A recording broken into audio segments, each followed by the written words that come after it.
Hi, it's Doug again. Time for some more family history and what I've learned using Ancestry.com and other resources on the internet. In this video, I'm going to be looking at the Baileys. And please bear with me. It's kind of sometimes my tree kind of has knots in it, okay, my family tree. So we're going to look at that a little bit. And um, I may go ahead and I'll just kind of trace through the Baileys and then talk about this kind of interesting knot in the family tree, okay, so to speak. And the way we're going to get there is here's my generation right here. Sorry, I was on the wrong line. My mom and dad, William Lee and Julia May. And I'm going to start with going through my mom's family. So if I go to her dad, Wilbur Carl Bewley, his mother is Rosie Bailey. Okay. Grandma Rosie was born in 1874 in Hardin County, passed away in 1950 in Hardin County. So that's my great grandmother. She lived with Grandpa Gabe in Bewley Hollow, just north of E-Town. And her parents are Frank Bailey and Lydia Barnes. And I'll just go here and say that a lot of these Baileys on this line, and even generation or two before, are buried at Mount Zion. They're in the Mount Zion Cemetery. Okay, and so my two-time great-grandparents, Frank Bailey and Lydia Barnes, well, it just so happens that Frank is brother to George W. Bailey, okay, over here. Well, I am going to double check this.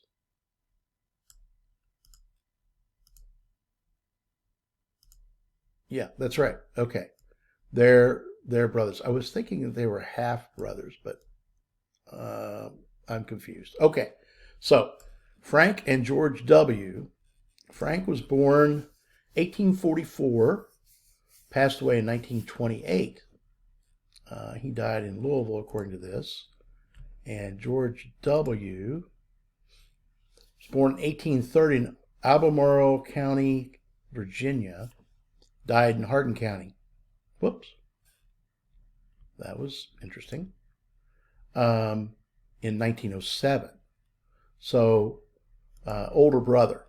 He married Mary E. And I don't have her maiden name. Why don't I have her maiden name? Oh, that's right. A Bailey married a Bailey. Yeah. Okay. That's going to have to be another episode because I'm still sorting that one out. So let me get back to you on that. So anyway, so Frank and George are brothers. George then has Robert F. Bailey, okay, is one of his sons. And Franklin was born in 1862, died in 1936. He married Susan E. Berry. And then, lo and behold, one of their daughters is Laura M. Bailey, who marries William H. Bush. So, if you look at my great-grandmothers, okay, great-grandma Bewley, great-grandma Bush, they are cousins. They're second cousins, right? They aren't first cousins because for Grandma Laura to be a first cousin, she would of Grandma Rosie, she would have had to be on this line. But they are second cousins. Now, if we go back further in the Bailey line, okay, George W. and Frank Bailey's fathers, George W., he's buried in Mount Zion, okay, 1813 to in 1890, and his wife was Ann Coward. All right. Then we go back, and George W.'s dad is Charles C. Bailey. 1785, Licking Hole Creek, Goochland, Virginia. And this is like in the Charlottesville area, from what I've been able to find out. And he died about 1851 in Hardin County. I'm not sure, I'll take that back. I'm not sure that Charles C., he's not buried in Mount Zion like George W. is. Okay. And by the way, this is a different George W. Here's a George W., here's a George W. Two different people. Okay. And I think what happens is George W.'s daughter, Mary, marries George W. I think that's what happens. Okay. So her dad's name is George W. Bailey. And then her, yes.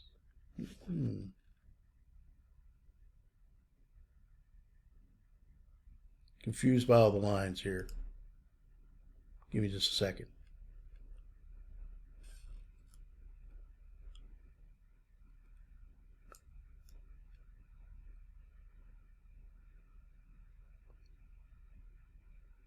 Right, they are cousins.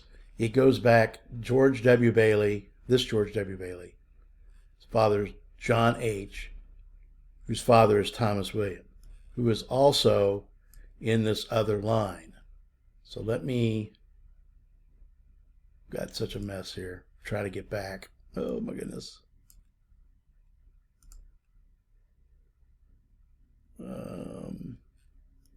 That's right. That's where the connection is. So it's actually 3 generations apart, something like that. Okay. Now I've lost my other part of the tree.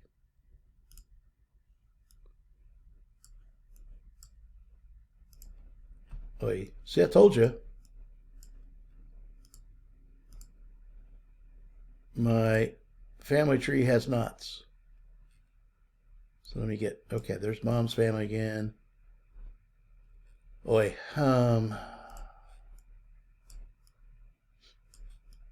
Frank Bailey, George W. Bailey, now Charles C. Here it is. Okay, so John H. and Charles C. are brothers. All right, so this George W. is a cousin of this George W. That's what happens. He does marry a cousin. Say, whatever relationship that would be. And yeah, so there's a knot. And then the whole, my great-grandmothers being cousins is a knot. So now we get up here to Thomas William. And this is where I want to spend a little bit of time. This is an interesting story. Thomas William is buried about a mile from where I grew up. I never knew that he was my great-grandfather. He's my 5-time great-granddad. He's buried in what's called the Maffitt Cemetery on Bewley Hollow Road, just a little ways down from, if you're familiar with 934 Battle Training Road. There's a little cemetery there. Dad used to always tell me that there were bushes buried in there, and there is. Uncle Clarence, great uncle, is buried there. But then when I started doing ancestry research and I found Thomas William, it's like I found where he was buried. It's like, that's right up the road from my mom and dad's place. And sure enough, he is my 5-time great-grandfather. He was born in Charlottesville area, that Goochland area of Virginia. Here's his headstone. It was placed here. Now, I was trying to figure out why he's buried here. He's buried here because one of his daughters, I can't remember if she married a Maffitt. It may be another family. But anyway, she's buried there. And then supposedly both Thomas, Grandpa Thomas, and my great-grandma Nancy Gentry are both buried there. There's no headstone currently for Nancy. This was placed here because Grandpa Thomas was a Revolutionary War soldier. And in fact, he was part of what they call the special guard for Washington, General Washington, George Washington. And these soldiers were hand-picked. So this describes a little bit. It's a quote from Fitzpatrick's The Writings of George Washington. The general being desirous of selecting a particular number of men as a guard for himself and baggage, the colonel or commanding officer of each of the established regiments, the artillery and riflemen excepted, will furnish him with 4, that the number wanted may be chosen out of them. His excellency depends upon the colonels for good men, such as they can recommend for their sobriety, honesty, and good behavior. He wishes them to be from 5 feet 8 inches high to 5 feet 10 inches. So you only had to be in that, you had to be in that 2-inch window, handsomely and well made. And as there is nothing in his eyes more desirable than cleanliness in a soldier, he desires that particular attention may be made in the choice of such men as are neat and spruce. Interesting word choice there. They are all to be at headquarters tomorrow, precisely at 12 at noon, when the number wanted will be fixed upon. The general neither wants men with uniforms or arms, nor does he desire any man to be sent to him that is not perfectly willing and desirous of being of this guard. They should be drilled men. Now, this came to light, I guess, for years. Grandpa said that he was in George Washington's guard. Later on, when Nancy, I think, was getting his, collecting his pension or whatever, made a claim for the Continental Army, that came to light and was expressed. So you find that every once in a while in documentation about Thomas William Bailey. Here is his will,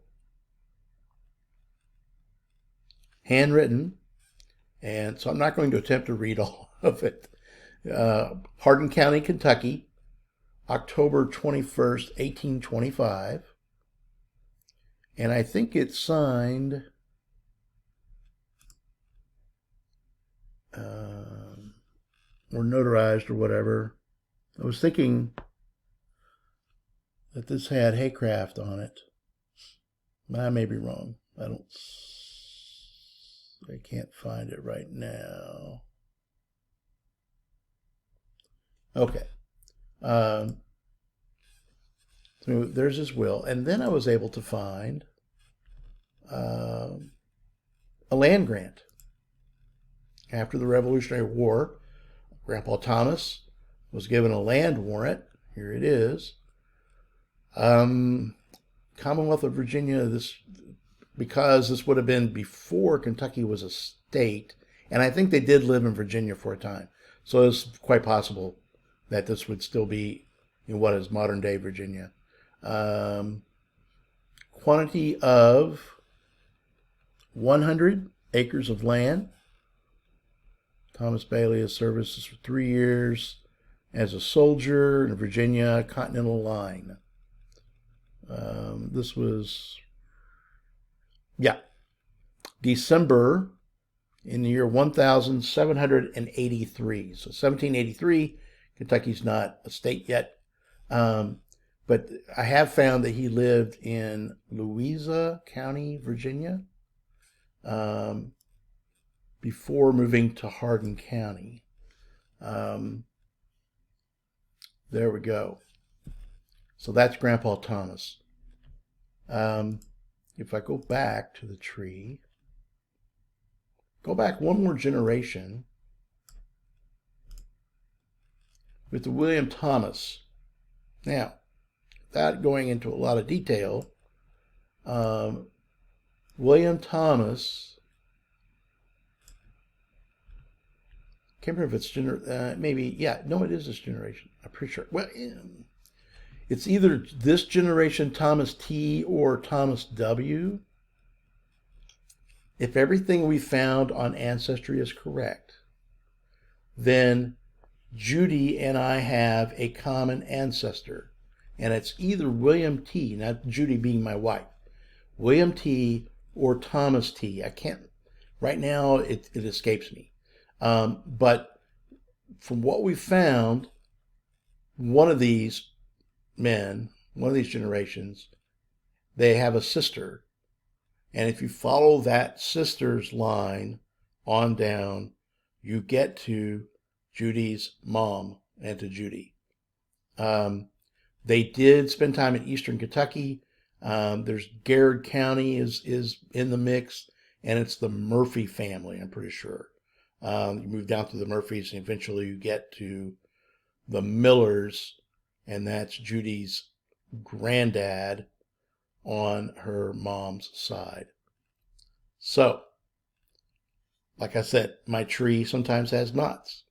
And that's what I know about the Baileys. That's as far as I've been able to go back on Ancestry in that line. The word Bailey is British or English, and it's talking about the courtyard inside a fort. So usually, I think usually a raised mound, grassy area inside a fort. That's called the Bailey. So that's what I know about that. Thanks.